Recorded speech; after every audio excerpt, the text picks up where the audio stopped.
Hey everybody, welcome back to the Simple Ground Homestead. We're exploring the homestead again today. Before I get too far along, I want to show you the results of the most recent project that's been completed.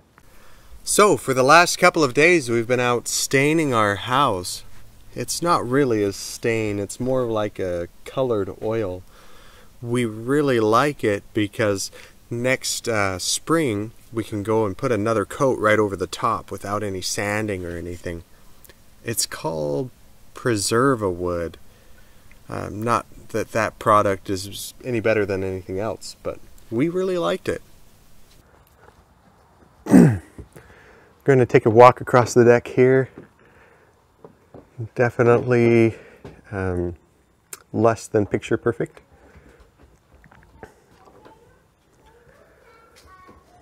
But we definitely like the result of everything. We are really excited that this coming winter rain will just run right off our house. Hopefully, right? Fingers crossed. This is as good a time as any to introduce the new kitty cats.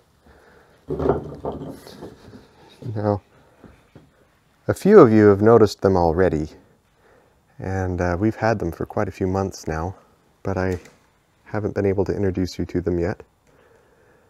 They are going to be our mousers. Their names are Sir Dandelion here, and this one is Black Shadow. The kids named them, of course. Not bad names, if I do say so myself. The point is, we get a lot of mice and rats in this area. It's really common to find mice and rats everywhere. So most homesteads, most farmyards need a good barn cat. Of all of those, we felt like we needed a barn cat or two. So couple of poor boys there. We'll see if they're ferocious enough to do the job, huh? So today I was thinking we could walk around through where I'm going to build a water retention pond, maybe talk about that a little bit, and where I'm hoping to build a set of corrals or paddocks, eventually have some animals. So you see here, house behind me, and then this is where I've started clearing trees to, you know, eventually clear out and build a little bit of a water retention pond. I'm trying to look for the right terminology. This isn't like your regular old pond that take water out of a stream, hold it in a pond, put it back into the stream if it gets too full, whatever, you know. It's not one of those. It's not going to be a pond that I pump water out. This pond is going to collect the rainwater off my roof, the roof of my house, and store it for the summer. So it's all, from what I understand, it's all up to the Washington Code of, you know, I can collect that water off my roof and store it. And from what I've seen, it seems like they encourage that in big cities and stuff, that they don't let the drain water run into different places and so on. So I don't see why this would be wrong. I hope that this, anyway. It's funny how you can't really do anything without worrying about whose toes you're going to step on, even when you're trying to do a good thing. Doing the math, it looks like we're going to have 20 to 30,000 gallons of water collected off our roof during the winter, well, during the entire year. And so I'm thinking of building the pond to be about that specification. Still in the design phases. I've been looking at building it a little bit bigger so I can divert water from other buildings in the future, or if I will actually need that much water storage, I don't want to make it bigger than it needs to be. So that's kind of where I'm at the moment in this planning stage. Tip these trees down just to get a good idea of things. All of you who have been saying wood chips, you know, wood chips have been flying around everywhere except for actually on the homestead. Everybody says grab some wood chips, and I'm looking into a wood chipper, so I'm gonna go look at one today. If it's good, I'll bring it home. Just trying to find a good little wood chipper. Then I can limb these trees, put the limbs through the wood chipper, and start on my firewood for, well, the following year when this is actually seasoned in good firewood, right?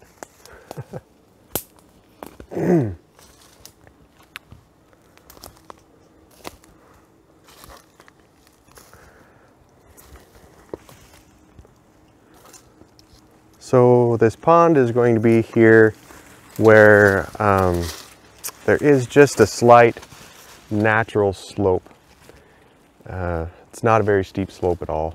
So I'm hoping that I can build to the edge of the pond and reduce my overall digging, you know, by putting the bank downhill slightly.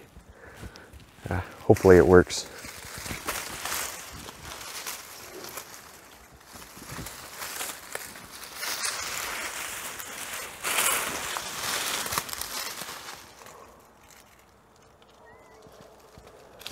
I'm actually thinking the diameter of the pond will be something similar to the diameter of the house.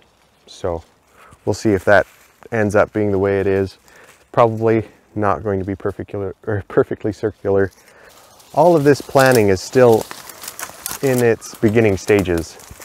So we have more planning to do in the future. Get it down hard in stone. Though part of me would like to have this project completed before winter comes this winter, so I can store water for next summer. Will it happen? We'll see.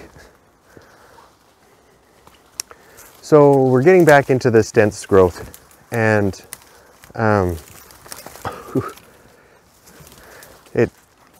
it's like everywhere on our homestead. I guess you guys already know that things are growing in and very dense, and I think I've come up with some good solutions for this. I'm not absolutely sure of the name of the fencing method. It isn't a popular one because it uses so much material, but it's perfect for this scenario. And what you do is you put a couple rows of posts together, maybe 1.5 feet apart, and between these posts you stack limbs and branches and undergrowth, brush, you know, and you just pack it full. And that way you can clear out the dense growth, make a little extra room for trees to grow up, you know, and allow a little bit of light to get down underneath, so, you know, some of the pasture grass can grow. And you have a place to put all of that material, and it's going to good use. Now, I don't expect a fence like that to last a very long time, so I'm thinking of designing it all so I can grow a living hedge just on the far side, just on the outside of that fence. So over time, the fence will, you know, start to erode away, and by that time, a living hedge will be established and growing and happy and alive, you know. so the animals will still have a barrier.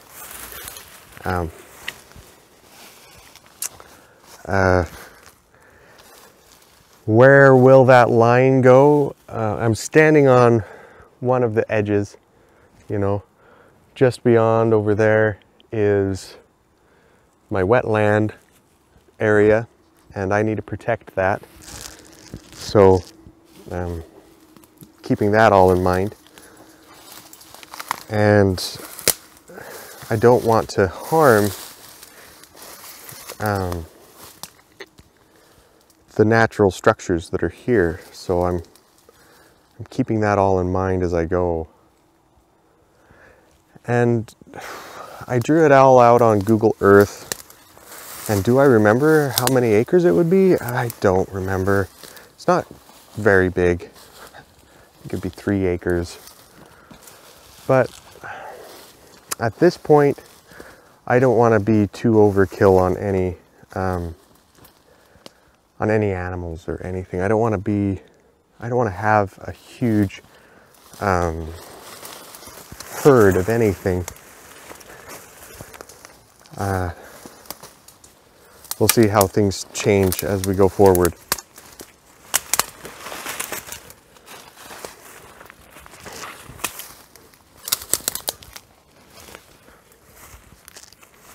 Meow.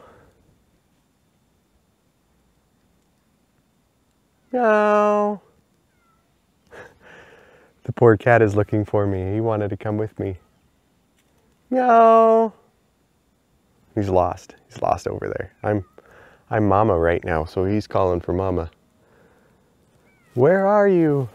I'm over here, I say. This silly cat. Our wetland over there is really beautiful. I really enjoy the wetland. We don't get to come out and see it as often as we'd like because it's buried behind so much growth, you know. There's no easy paths down here yet. But, future project. Making a path down here to see the wetland more often. It'd be a great thing to have a little bit of a seating patio of some kind or somewhere to just sit and enjoy. A few places out here that would be a great place to put a hammock. Had some company come visit and shared that idea with me, and I really like it.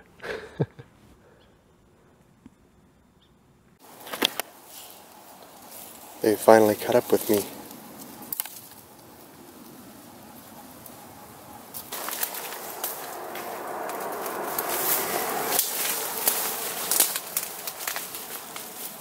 Sir Dandelion trying to find his way through.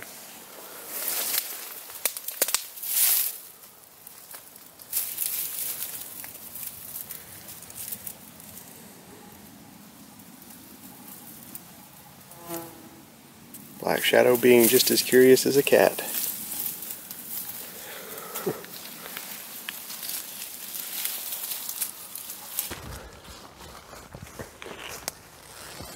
Head back through this way and see what I can find.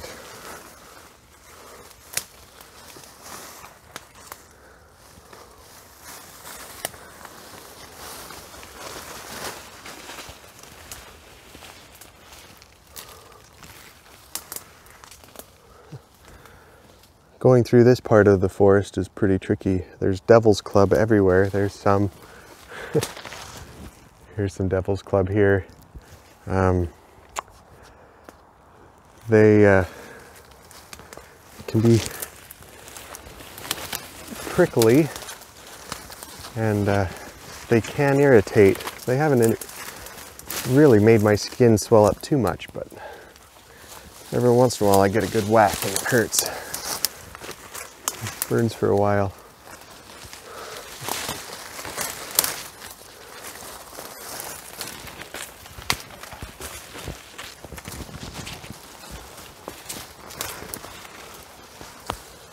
It can be hard to go anywhere around here.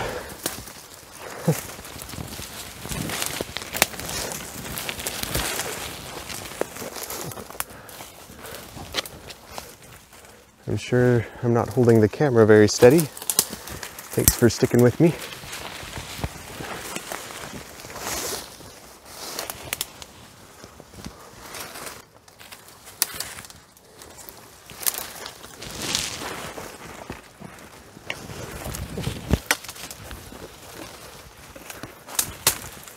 This is going to be fun to edit.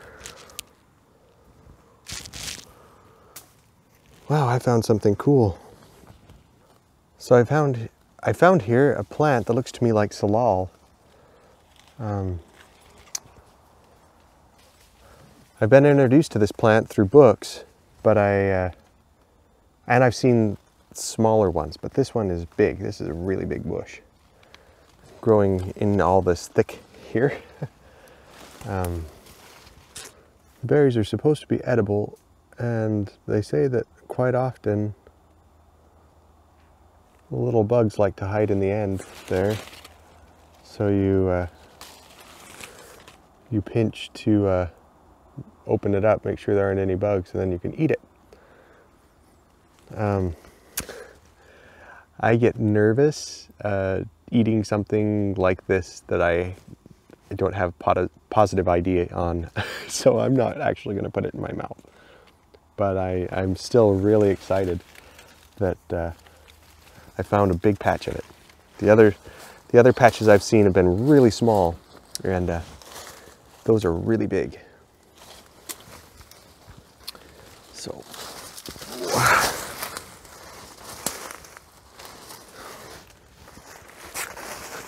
yeah, see, I'm walking through more of it here. There's like a carpet of it growing. It probably is salal or one of that family, like wintergreen is in that same family. Of course, their berries are red, but it's the same family of plant.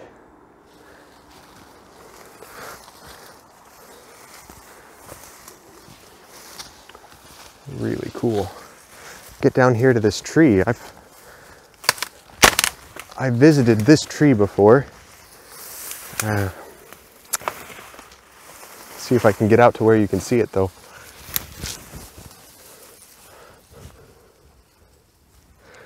This is where a selfie stick comes in handy. Hope the picture is good.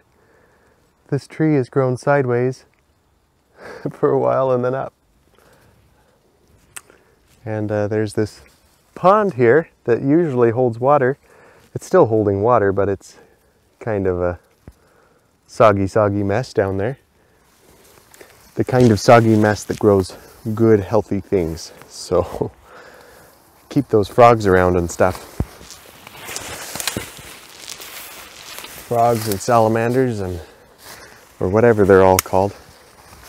I'm still learning all this stuff. It seems like the more I learn, the less I know.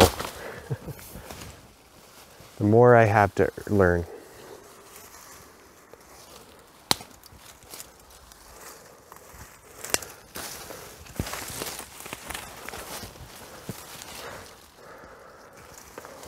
Walking through a patch of huckleberries here. Ooh, if I can get my footing.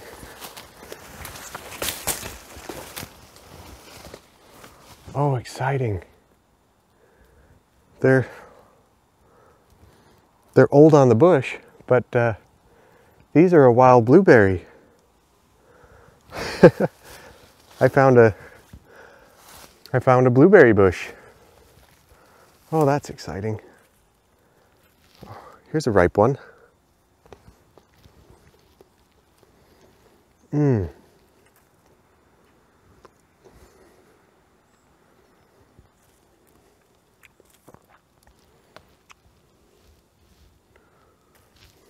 Most of these are past ripe. But the ones that are ripe are just delicious. Oh, here's another bush. Mother lode, yay! And these ones are all ripe. So stuff like this I definitely don't want to lose when I'm building a fence.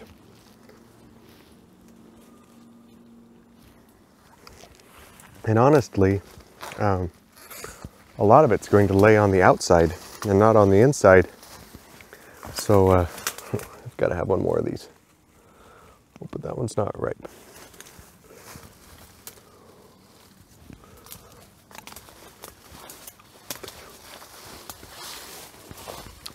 So when the animals are doing their thing and eating their fill, they won't eat my blueberries to pieces. Hey, you know, some people find gold. I find stuff that's better than gold. I find wild blueberries. That is so cool.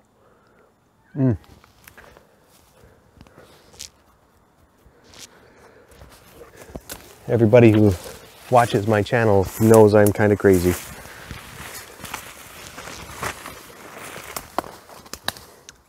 All right, I know this place. We are near a trail.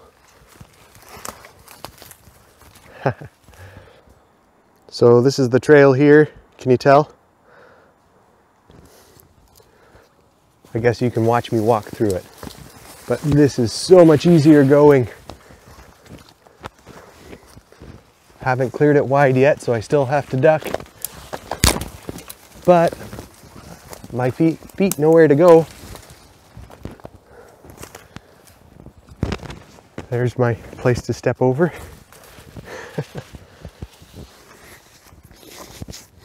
This spot widens up again. Give you an idea of what things will look like in the middle of the paddock. Just a lot to clear out.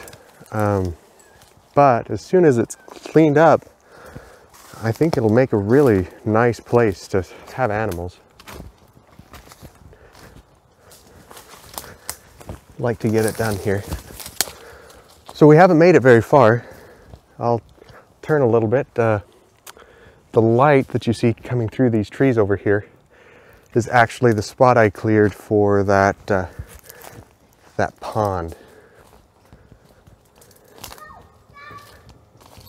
Here's an even better view of it. Is there ever a good view? Bet you the camera doesn't like the going from dark to light there. My kids are having an adventure outside.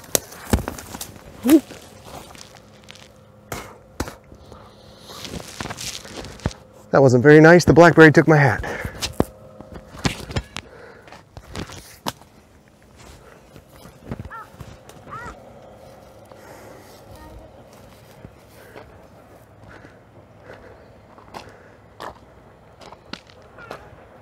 Kids are having their adventure there.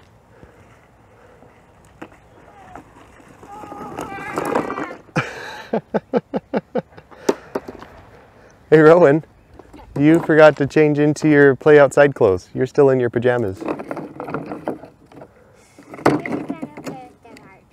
Oh, well, Diana, don't get your new clothes all dirty, okay? Okay. Sure love my kiddos. Well guys, thanks for watching this video. Thanks for taking another hike with me. Lots of big projects to come. Thanks for letting me talk them out with you.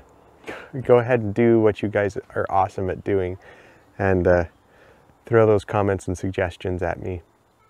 This is as good a time as any to introduce my new GoPro. I just have a hero session here. Nothing too fancy. Amazon was having a sale and I was able to grab this camera for $100, something like that. So that's all thanks to you guys. Thank you. I don't make a lot on this YouTube channel, but you're helping me upgrade my equipment. So hopefully this thing records a little better video and makes the videos better overall. And I'll just keep getting better as I go forward. Thanks guys, and thanks for taking this journey with me on Simple Ground.